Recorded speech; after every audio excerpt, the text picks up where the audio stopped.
नमो अरिहंताणं नमो सिद्धाणं नमो हरियाणं नमो ऊर्जायणं नमो लोये सवसानं। मंगलम भगवान वीरो मंगलम गौतमो गणी मंगलम कुंद कुंदार्यो जैन धर्मोस्तु मंगलम सर्वमंगल मांगल्यम सर्वकल्याणकारकम प्रधानम सर्वधर्माणम जैनम जयतु शासनम। नमो तीर्थनायक ने नमो ओंकार नाद ने ओंकार संगर्यो जैने नमो ते कुंद कुंदने। अहो उपकार जिन वर्णो कुंदनो ध्वनि दिव्यनो जिन कुंद ध्वनि आप्या अहो ते गुरु कहाननु। मंगलमय मंगल करण वीतराग विज्ञान नमो ताहि जाते भय अरहंतादि महान। करि मंगल करियो महा ग्रंथ करण के काज जाते मिले समाज सब पावे निज पद राज। मिथ्या भाव अभाव ते जो प्रगटे निज भाव सो जयवंत रहो सदा यही मोक्ष उपाव। सो निज भाव सदा सुखद अपनो करो प्रकाश जो बहुविधि भव दुखन के करिए सत्तानाश। मोक्ष मार्ग प्रकाशक ग्रंथ पूज्य गुरुदेव श्री कांजी स्वामी के प्रवचन भाग 4 पेज 193 आत्मा का हित मोक्ष है, इस बारे में चर्चा चल रही है। मोक्ष में सुख है, आकुलता बिना का सुख है। सुख आकुलता बिना हो उसी का ही नाम सुख है, और ऐसा सुख सबको इष्ट होता है। देखो, और पुण्य भाव में सुख नहीं है, अनुकूलता में सुख नहीं है। अनुकूलता होने पर उसके मिटने का डर होता है, बदलने का डर होता है। तो सहज रूप से जीव मोह से आकुलित होता है, प्रतिकूल संयोगों में दुख की कल्पना करता है, वास्तव में खुद के अंदर में आकुलता है, उसका दुख है। इसलिए देखो अब क्या कह रहे हैं पेज 193 पर क्या कह रहे हैं।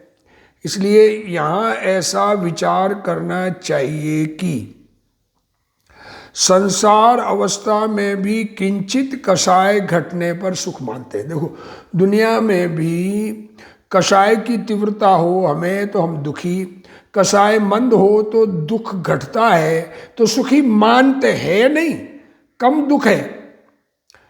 अधिक दुख की अपेक्षा कम दुख को सुख माना जा सकता है, पर होता नहीं है।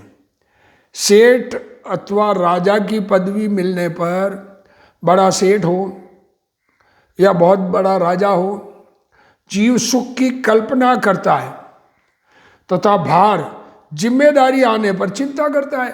अब राजा है तो राजा पर जिम्मेदारी आती है कि नहीं आती दुनिया भर की। सेठ है तो सेठ के धंधे की जिम्मेदारी आती है, घाटा ना हो जाए, नफ़ा रेगुलर हो, मेंटेन हो, सेठ को ये होता है। राजा को राज्य बराबर चले, कोई विरोध ना करे, कोई दुश्मन पैदा नहीं हो जाए, कोई हमला ना कर दे।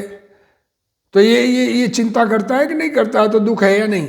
जड़ की अवस्था तो जैसी होना होती है। देख गुरुदेव श्री क्या कह रहे हैं। अरे जड़ पदार्थों की अवस्था जिस द्रव्य की, जिस क्षेत्र में, जिस काल में जो होना हो वह होती है। जड़ क्या, सब द्रव्यों की दशा, आत्मा की भी दशा, परंतु जीव आकुलता करता है। ये हमें अंदर में ये ऐसा हो जाए तो ठीक, ये ऐसा हो जाए तो ठीक, ये ऐसा हो, ये अंदर में आकुलता करता है। जब थोड़ी कषाय घटने पर सुख मानते हैं, कषाय कम हो, पदार्थों को परिणमन की इच्छा कम हो, जैसा मिला उसमें संतोष हो, तो दुनिया में सुख मानते हैं और उसको हितरूप जानते हैं। तो जहाँ सर्वथा कषाय दूर होती है, जहाँ कषाय रहित पड़ा हो जाए और उसके कारण मोह, कषाय का कारण मोह कर्म तथा उसके सहकारी कारण ज्ञानान वर्णादि कर्म, उनके अभाव में मोक्ष दशा को हित रूप क्यों नहीं माने। जब थोड़ी कषाय कम होने पर सुख होता है, तो पूर्ण कषाय का अभाव होने पर सुख कौन नहीं मानेगा। सबको मानने में आता है, सबको स्वीकार में आता है, पर अंदर में स्वरूप सन्मुख वृत्ति नहीं है। देखो, पुण्य के परिणाम से सामग्री मिलेगी, जो देवश्री कह रहे हैं, पुण्य भाव करेंगे तो अनुकूल सामग्री मिलेगी और भगवान के पास जाया जा सकेगा। भगवान के पास जाने का भाव होगा तो पुण्य के परिणाम में भगवान के पास जाया जाएगा। पुण्य के परिणाम में अगर इच्छा कोई और होगी तो वैसा होगा। जो पुण्य का परिणाम, पुण्य का उदय होने पर इच्छा अनुसार सामग्री दिखती है। जो ऐसा मानता है कि पुण्य के परिणाम से सामग्री मिलेगी और भगवान के पास जाया जा सकेगा, ऐसा मानने वाला, अब देखो ये यहाँ तो ये कहना चाह रहे हैं कि पुण्य के परिणाम से सामग्री मिलेगी और भगवान के पास जा सकेंगे, तो ऐसा मानने वाला, देखो होता है, पुण्य के उदय से सामग्री मिलती है, इसमें कोई दो राय नहीं। पर जिसको ऐसी भावना है कि पुण्य परिणाम से सामग्री मिलेगी, भगवान के पास जाएंगे और उसमें आनंद आएगा, ऐसा मानने वाला मोक्ष को हितकर नहीं मानता। क्या कह रहे हैं, क्या कह रहे हैं? पुण्य उदय में सामग्री की जिसकी इच्छा है और उस सामग्री से भगवान का मिलना बताता है, तो भगवान तो मिल जाएंगे, पर मोक्ष कैसे होगा? क्योंकि रुचि ही पुण्य की है, तो वहां भी पुण्य करेगा। और आखिर में पुण्य का अभाव होकर पहले आ गया, 15 करोड़ा करोड़ी सागर का पुण्य बंद होगा, वो उसका अभाव करके, अज्ञानी के, वो उसका अभाव करके निगोद में जाता है। तथा संसार में उच्च पद मिलने पर भी अज्ञानी जीव आकुलता करता है।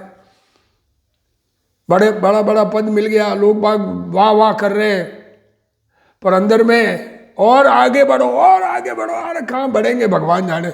विषय सामग्री मिलाने की 5 इंद्रिय के विषय, 5 इंद्रियों से जो ज्ञान प्रवर्तता है, तो उसकी सामग्री मिलाने की, इच्छा अनुसार सामग्री मिलाने की, अथवा विषय भोगने की इच्छा रहती है, वह दुख है। कोई उच्च पद मिले, ऊंचा पद मिले, कोई राष्ट्रपति बन जाए, कलेक्टर बन जाए, भले कलेक्टर कोई बड़ा पद लोक में जिसको बड़ा कहे, वो महाराजा बन जाए। अब ट्रम्प आदि भी देख लो ना, राष्ट्रपति अमेरिका के, तो क्या कह रहे हैं, उसके अनुसार साधन रखना पड़ता है और घर में कीमती सामान खरीदना पड़ता है। लो देखो, अभी आप ऊंचा पद है तो उसके अनुसार सामग्री रखे, उसको खरीदना पड़ेगा कि नहीं पड़ेगा? ऐसी सामग्री संग्रहित नहीं करेंगे तो लोग निंदा करेंगे। बड़े पदधारी, अरे बड़े पदधारी सामान्य रूप से रहते तो प्रशंसा करने वाले मिलते हैं, प्रशंसा का पुण्य अलग है, सामग्री मिलने का पुण्य अलग है, पर उससे सुख किसी से भी नहीं मिलता। इस प्रकार कल्पना करके दुखी होता है। स्वयं धनवान होने पर भी, अच्छा धन है, दौलत है, इज्जत है, वैभव है, लोग बाग भी अच्छा कहते हैं, पर नगर सेठ की पदवी नहीं मिले और दूसरे को वह पदवी मिल जाए तो आकुलता करता है। अरे मैं पीछे रह गया, 99% नंबर, तो 1 नंबर कम आने से 2nd नंबर आ गया स्कूल में, तो आकुलता करता है। एक व्यक्ति की सेठ पदवी चली जाने के बाद दोबारा मिली, क्या कह रहे हैं, सेठ की, नगर सेठ की पदवी चली गई, दूसरा बन गया, वापस मिली, तब उसने कहा कि अब मर भी जाऊं तो परेशानी नहीं। देखो, आकुलता, यह सब दुख है। संसार में कहीं भी सुख नहीं है। संसार विषय सुख होता तो तीर्थंकर क्यों त्यागे, काहे को शिव साधन हेतु संयम सो अनुरागे। अरे चक्रवर्ती, 6,000 पत्नियां, एक एक पत्नी के 1,000 देव सेवा करने वाले, और 96 करोड़ पैदल सेना, 6 खंड का अधिपति, 6 खंड का राज्य, सब छोड़कर मुनि बन जाते हैं। किसके? आत्म साधना के लिए, स्वरूप साधना के लिए। राग में दुख है ये उन्हें मालूम है, इसलिए राग मिटते ही छोड़ देते हैं। वो कहते हैं राग है तब तक हूं। जीव पहले तो सामग्री मिलाने की इच्छा करता है, वह नहीं मिले तो दुखी होता है, कदाचित सामग्री मिल जाए तो अन्य आकुलता करता है। इस प्रकार एक के बाद एक आकुलता किया ही करता है। आहा, विवाह न हो। देखो, अब देखो गुरुदेव श्री उदाहरण भी दे रहे हैं, अभी वर्तमान में भी देख लेना, ऐसे ही होता है। विवाह न हो तो विवाह करने की आकुलता, शादी नहीं हो रही हो, बहुत उम्र हो गई हो, 30-32 साल हो गई हो तो शादी करने की आकुलता, और विवाह हो जाने पर स्त्री रोगी हो तो आकुलता।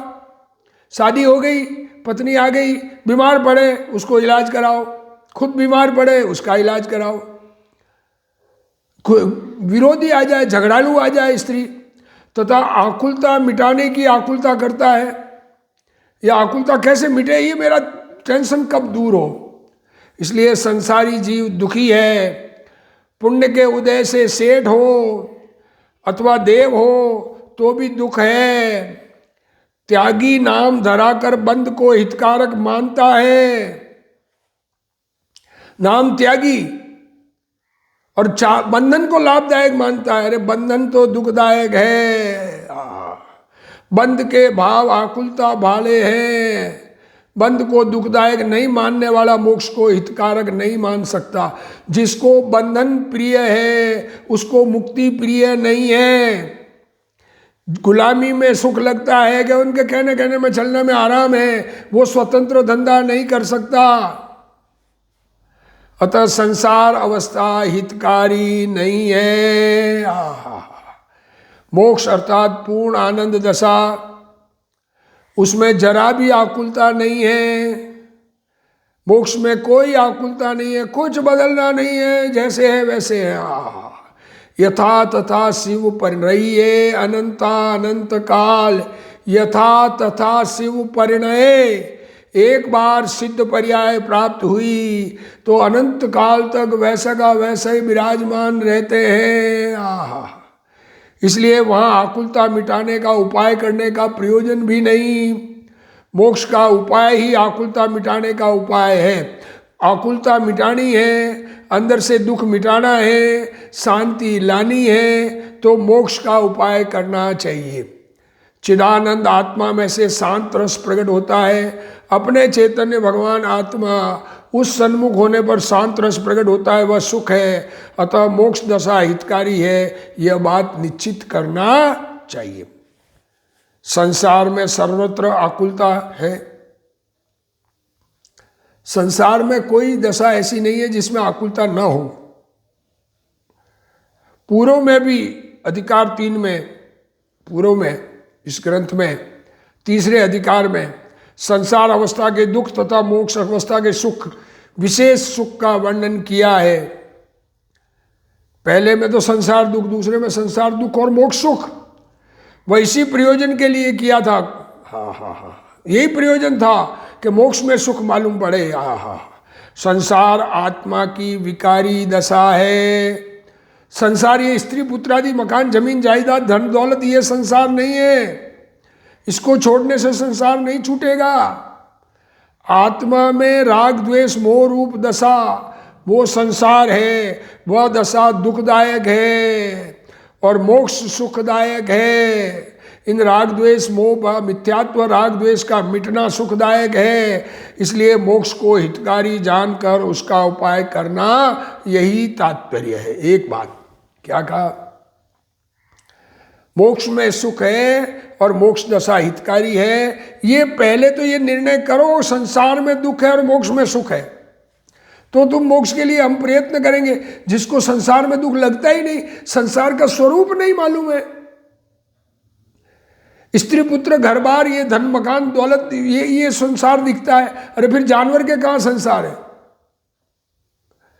ये संसार दशा मीन्स अंदर में आत्मा में विकारी दशा, यह संसार दशा है, यह दुखदायक है। मिथ्यात्व, राग द्वेष मोह भाव, कषाय भाव आत्मा में उत्पन्न होना, ये संसार दशा दुखदायक है। और आत्मस्वरूप में स्थिर होकर, आत्मसन्मुख होकर इस मोह राग, मिथ्यात्व राग द्वेष का अभाव होना, इसका नाम मोक्ष दशा है और वो हितकर है।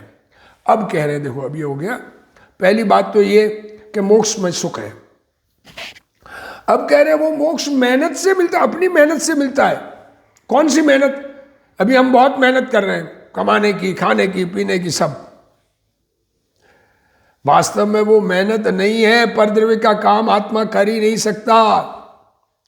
तो पुरुषार्थ कौन सा है और पुरुषार्थ से मोक्ष प्राप्ति किस प्रकार है, उसको समझाया जा रहा है। देखो यहां प्रश्न है, देखो अब पुरुषार्थ से मोक्ष ये बताना चाह रहे हैं, तो पहले बता रहे हैं कि दुनिया में मोक्ष किससे होगा। कई लोग ये कहते हैं कि काल लब्धि आएगी तब मोक्ष स्वयं होगा।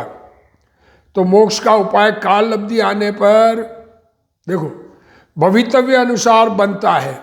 एक उपाय क्या है कि काल लब्धि आएगी, जो होनहार है उसके अनुसार मोक्ष हो जाएगा। एक, या मोहादि के उपशमादि होने पर होता है। मोह कर्म उपशम हो, पहले पहल उपशम सम्यक्त्व प्रकट होता है, इसलिए उपशम की बात ली। देखो काल लब्धि भवितव्य, जब मोक्ष होना है तभी होता है, ये बात भी सत्य है। इसलिए ये पहले प्रश्न उठाया है कि मोक्ष उससे होगा। दूसरा, कर्मों के उपशम से होता है, इसलिए उपशम की बात की। या अपने पुरुषार्थ से उद्यम करने पर बनता है सो कहो। क्या कह रहे हैं? तो यदि प्रथम दोनों कारण मिलने पर बनता है, पहली बात कौन सा, काल लब्धि आने पर भवितव्य अनुसार बने या कर्म का उपशम होने पर बनता हो मोक्ष का उपाय, तो हमें उपदेश किस लिए देते हो? जब काल लब्धि आएगी तब मोक्ष हो जाएगा, और जब कर्म का उपशम होगा तब होगा। और ये दो हो तो मतलब ही नहीं उपदेश का। तो कह रहे पुरुषार्थ से बनता है तो उपदेश सब सुनते हैं। अगर पुरुषार्थ से होता है तो सारे जीव उपदेश सुनते हैं, बहुत लोग सुनते हैं। उसमें से मार्ग में तो बहुत विरले लगते हैं, उनमें कोई उपाय कर सकता है, कोई नहीं कर सकता। सो कारण क्या? बहुत बहुत बहुत प्रश्न बहुत मार्मिक है कि मोक्ष अगर पुरुषार्थ से मिलता है तो सुनने वाले सब पुरुषार्थ क्यों नहीं करते? तो कह रहे देखो अब समाधान देखो, एक कार्य होने में अनेक कारण मिलते हैं। सो मोक्ष का उपाय बनता है, वहां तो पूर्वोक्त तीनों ही कारण मिलते हैं। देखो काल लब्धि आई तभी समझेगा, पुरुषार्थ करेगा, और जो पुरुषार्थ करेगा उसके कर्म का उपशम होगा। और नहीं बनता वहां तीनों ही कारण नहीं मिलते। अब देखो, अब एक्चुअली लाना यहां चाह रहे हैं कि जिसमें हमारा बस नहीं, दुनिया में भी उस पर देखने का कोई मतलब नहीं। जो हमारा बस जहां चले वो काम करे ना। तो पूर्वोक्त तीन कारण कहे, उनमें काल लब्धि व होनहार तो कोई वस्तु नहीं है। काल लब्धि और होनहार किसे कहते हैं? कि जिस काल में कार्य बनता है वही काल लब्धि है, और कार्य हुआ वही होनहार है। होना है वही होता है, अनहोनी कभी होती नहीं। तथा जो कर्म के उपशमादि है वो पुद्गल की शक्ति है। अब कर्म उपशम की बात करो तो वो तो पुद्गल का काम है, उसका आत्मा करता हरता नहीं है। एक द्रव्य दूसरे द्रव्य का कुछ करता नहीं है, तो पुद्गल में आत्मा क्या करेगा? और तथा पुरुषार्थ से उद्यम करते हैं, सो यह आत्मा का कार्य है। अब पुरुषार्थ कौन सा करना वो तो आगे बताएंगे ना। इसलिए आत्मा को पुरुषार्थ से उद्यम करने का उपदेश देते हैं। अब देखो गुरुदेव श्री इसका खुलासा कर रहे हैं। अब प्रश्न करता है कि आत्मा में पूर्ण दशा प्रकट होने के कारण रूप मोक्ष मार्ग है वह एक तो काल लब्धि आने पर भविष्य अनुसार बनता है, या कर्म के मंद पड़ने पर बनता है, या पुरुषार्थ पूर्वक होता है। अब आत्मा की पर्याय में आकुलता होती है, उसको मिटाने का उपाय हमारे अधीन है या काल के अधीन है? गुरुदेव श्री खुलासा कर रहे हैं, ख्याल में आवे। क्या कह रहे हैं कि जो आकुलता होती है वो आकुलता हमारे उपाय के अधीन है, या काल लब्धि आने पर अपने आप आकुलता मिट जाएगी, या अथवा कर्मोदय मंद पड़ने पर मोक्ष का उपाय होता है, या पुरुषार्थ से होता है। अब यदि काल लब्धि आने पर और कर्म का उपशमादि होने पर होता है तो उपदेश किस लिए देते हो? क्योंकि काल लब्धि और उपशमादि कर्मों के उपशम में तो कोई लेना देना ही नहीं है। यदि आत्मा के श्रद्धा ज्ञान और अनुभव पुरुषार्थ से होते हैं तो ऐसा कहना चाहते हो तो सभी उपदेश सुनते हैं तो कोई पुरुषार्थ कर सकता है और कोई नहीं कर सकता, उसका क्या कारण है? उत्तर देखो गुरुदेव श्री बहुत बढ़िया खुलासा अंदर में अपने को बदलने के लिए है। दुनिया को नहीं बदला जा सकता। भगवान के तीर्थंकर परमात्मा के 100 इंद्र जहाँ उपस्थित होते हैं उस जगह जाकर उपदेश सुनकर भी नहीं समझे जीव, और वहाँ से मंद कषाय का आश्रय लेकर जो मंद दुख कम दुख हुआ उसको सुख मानकर वापस चला आया और अपने आत्मा का निर्णय नहीं किया। तो अब किसके समझाने से कौन करे? सबको अपना अपना कार्य करना है। जो अपना कार्य करेगा उसका कार्य हो जाएगा, ये कहना चाह रहे। देखो मोक्ष की पर्याय हित रूप है, संसार पर्याय अहित रूप है, ऐसा निर्णय करने में सब आ जाता है। देखो क्या करें, पुरुषार्थ करने पर सभी कारण मिल जाते हैं। देखो खुद निर्णय करेगा। देखो पुरुषार्थ कौन सा करना है? आत्मा ज्ञान का पुतला है। अब ज्ञान के अलावा काम करने लगेंगे तो क्या होगा? तो पुरुषार्थ कर ज्ञान को ठीक करना है ना। ज्ञान गड़बड़ है ना। देखो कोई चीज खो गई हमारे घर में, क्या हो गया? मोबाइल है, खो गया। अब वो स्विच ऑफ है, घंटी भी नहीं जाती। मोबाइल खोया है, उसका ज्ञान खोया है। हमने कहाँ रखा ये हमें याद नहीं है, तो हमारा ज्ञान गड़बड़ हुआ है। मोबाइल तो जहां रखा वहीं पड़ा है, तो खोजेंगे कहाँ? ज्ञान को ठीक करें, याद करो कहाँ रखा था, ऐसा बोलते भी है। तो वही बात इसमें भी लागू होती है। हमारा ज्ञान विपरीत है, हम खोटी मान्यता मान के चले हैं और हम कहते हैं कि हमारे धर्म हो जाए, सुख हो जाए। पुरुषार्थ करने पर सभी कारण मिल जाते। कौन सा पुरुषार्थ? निर्णय। देखो गुरुदेव सिंह ने पहली बात की, मोक्ष की पर्याय हित रूप है, संसार पर्याय अहित रूप है, ऐसा निर्णय करने में सब आ जाता है। पुरुषार्थ करने पर सभी कारण मिल जाते हैं। क्रमबद्ध पर्याय के निर्णय में अकेला पुरुषार्थ है। होना है सो निश्चित है। यह बात समझ में आना बहुत, जिसके समझ में आ गई, कर्तृत्व का अहंकार मिट गया, उसमें अनंत पुरुषार्थ है। अरे मेरे करने से होगा, भगवान के करने से होगा, किसी और के करने से, ये करने की बुद्धि। जिस समय जो होना है वह होता है। यह निर्णय स्वभाव के निर्णय से होता है और इसमें अनंत पुरुषार्थ है। पर का जैसा होना हो वैसा होता है, ऐसा मानने वाला पर से उदास होकर स्वभाव सन्मुख हो गया है और स्वसम्मुखता ही पुरुषार्थ है। देखो क्या पुरुषार्थ कौन सा है? जगत को देखना छोड़कर स्वयं को देख ले, स्वयं ज्ञान का पुतला और जानने रूप परिणमन जाए। अब दूसरी बात कर रहे, निमित्त अपेक्षा भी बात है, उसकी बात कर रहे। देखो एक कार्य होने में अनेक कारण मिलते हैं। अनेक कारण मिलाना पड़ता है ऐसा नहीं लिखा है, परंतु अनेक कारण मिलते हैं। ज्ञानानंद स्वभाव के आश्रय से सम्यक दर्शन ज्ञान चारित्र दशा प्रकट होती है, वह मोक्ष का उपाय है। क्या कह रहे हैं? मैं ज्ञानानंद स्वभावी हूं, मैं ज्ञान आनंद का पुतला चैतन्य भगवान हूं, आहा, और वह मोक्ष का उपाय है। वहां पूर्व कथित तीनों कारण है। काल लब्धि, क्यों काम हो गया उसका नाम ही काल लब्धि। कर्म के उपशमादि, कर्म उपशम हुए इसलिए ज्ञान कर रहा है। और पुरुषार्थ तो खुद ने किया ही है, पुरुषार्थ मिल जाते तो आत्मा के श्रद्धा ज्ञान आचरण नहीं करने वाले को एक भी कारण नहीं मिलता। पूर्व कथित तीन कारणों में भवितव्य तो कोई वस्तु नहीं है। जिस समय आत्मसन्मुख होकर निर्विकल्प दशा करता है वह काल है, जिस समय कार्य बना वही काल लब्धि है, और अन्य कोई काल लब्धि नहीं है कि कोई काल लब्धि आएगी तब होगा। खुद करो ना, जो कार्य होता है वह भवितव्य है।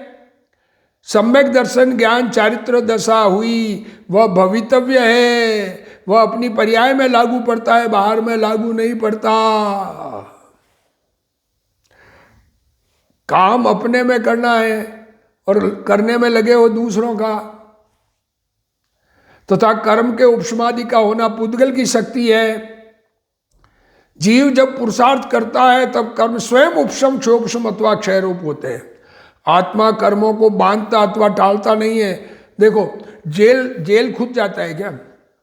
चोरी करता है तो पुलिस ले जाती है। उसी प्रकार विकार खुद करता है तो कर्म बंधते हैं, कर्मों को बांधना नहीं है। इसलिए उनके सामने देखने की आवश्यकता नहीं है। जड़ की पर्याय उसके कारण आती जाती है, उसमें आत्मा का कार्य बिल्कुल नहीं है। स्वभाव सन्मुख पुरुषार्थ करना आत्मा का कार्य। हमारा काम क्या है? मैं ज्ञान का पुतला, जानने की शक्ति का धारी भगवान, जानने रूप अपने को स्वीकार तो करूं। ये स्वीकार कहाँ है कि मैं ज्ञान का पुतला हूं, और उसको आत्मा कर सकता है, स्वीकार कर सकता है। मैं शुद्ध चिदानंद हूं, ऐसी श्रद्धा स्वयं करता है, वह आत्मा का कार्य है। इसलिए आत्मा को पुरुषार्थ पूर्वक उद्यम करने का उपदेश देते हैं। उपदेश उसी को देते हैं जिसमें ज्ञान की शक्ति है। देह की क्रिया में अथवा पुण्य में धर्म मानना उल्टा पुरुषार्थ है। शरीर की क्रिया या दया दान व्रत भक्ति के भाव ये पुण्य, उसमें धर्म मानना ये उल्टा पुरुषार्थ है। उसे त्याग कर स्वसन्मुक्ता करने को कहते हैं। जीव के पुरुषार्थ से होता है, इसलिए उपदेश देते हैं। बदलना किसको है? उसको उपदेश, जिसको उपदेश दिया उसको बदलना है। अब जो बदलना चाहे बदलेंगे, नहीं बदलना चाहे नहीं बदले, दूसरों पर डालना चाहे गलतियां डालो भली। कर्म तो जड़ है, अतः उनको उपदेश नहीं देते। पुरुषार्थ आत्मा का किया होता है, इसलिए पुरुषार्थ करने को कहते हैं। देखो, यहाँ प्रश्न है कि मोक्ष का उपाय काल लब्धि पकने पर बनता है, या कर्म का उपशम होने से बनता है, या पुरुषार्थ पूर्वक बनता है। उसका उत्तर देगा कि एक कार्य होने में अनेक कारण मिलते हैं। जो मोक्ष का पुरुषार्थ करता है उसको भवितव्य, कर्म के उपशमादि और पुरुषार्थ तीनों मिलते हैं। और मोक्ष का पुरुषार्थ नहीं करने वाले को तीनों कारण नहीं होते। इन कारणों में काल लब्धि अथवा भवितव्य तो कोई वस्तु नहीं है, वो तो जब काम हुआ उसी का नाम भवितव्य। शुद्ध चिदानंद स्वभाव के अवलंबन से सम्यक दर्शन ज्ञान चारित्र रूप कार्य होता है, वह काल लब्धि है। अपने भगवान आत्मा का, अरे ये स्वीकार तो करो, मैं ज्ञान का पुतला चेतन भगवान हूं। अपने आप को चेतन भगवान स्वीकार किया तो ये काल लब्धि आ गई, और जो कार्य हो वह भवितव्य, जो होना था वही हुआ। उस समय वह होना ही था, और कर्म के उपशमादि होना पुद्गल के अधीन है। जब हम शांत भाव से रहें, कोई गलती करने पर पुलिस पकड़ ले तो शांत रहोगे तो जल्दी छूट जाओगे। आत्मा कर्मों को, वैसे ही एक बंधन जो है, कर्म अपने आप छोड़ देंगे शांत रहने वाला। आत्मा कर्मों को बांधे या छोड़े, यह आत्मा के अधिकार की बात नहीं है। मैं ज्ञायक हूं, पुण्य पाप विकार है। देखो, ये निर्णय करना, मैं ज्ञान का पुतला, मैं जाननहार, और पुण्य पाप ये मुझ में बीमारी, शरीर आदि जड़, मैं शुद्ध हूं। ऐसा अंतर पुरुषार्थ करना, वह कार्य, अपनी शुद्धता को स्वीकार करना, अपनी शुद्धता को देखना, जो आत्मा का कार्य हो वह करने को कहा जाता है। किसी को भी काम उसी की शक्ति अनुसार ही दिया जाता है। किसी के क्षोभक्षम कम हो, चपरासी के लायक हो, उसको इंजीनियर बना के नहीं बैठाया जाता है। शरीर आदि का कार्य, कर्म का कार्य आत्मा का नहीं, कर्म का अभाव आत्मा के अधीन नहीं है। आत्मा शुद्ध चैतन्य स्वभाव की प्रतीति और ज्ञान कर सकता है, इसलिए वह करने को कहा जाता है। आत्मा को, आत्मा की अपनी समझ करने के लिए यही बात कही, हम अपनी समझ करें, अपने ज्ञान स्वभाव को पहचानें, अपने को ज्ञान में स्वीकार करें। ये शरीर आदि राग मुझे दुखदाई है, शरीर आदि मेरे नहीं है, उनके कर्ता न बने और अपने भगवान आत्मा का आश्रय लेकर सुखी हो। इसी भावना के साथ आज का स्वाध्याय पूर्ण करते हैं। हे जिनवाणी भारती तोई जपू दिन रैन, जो तेरा शरणा गए सो पावे सुख चैन। जा वाणी के ज्ञान ते सूझे लोकालोक, सो वाणी मस्तक नमो सदा देत हूँ ढोक। जिनवाणी माता की जय।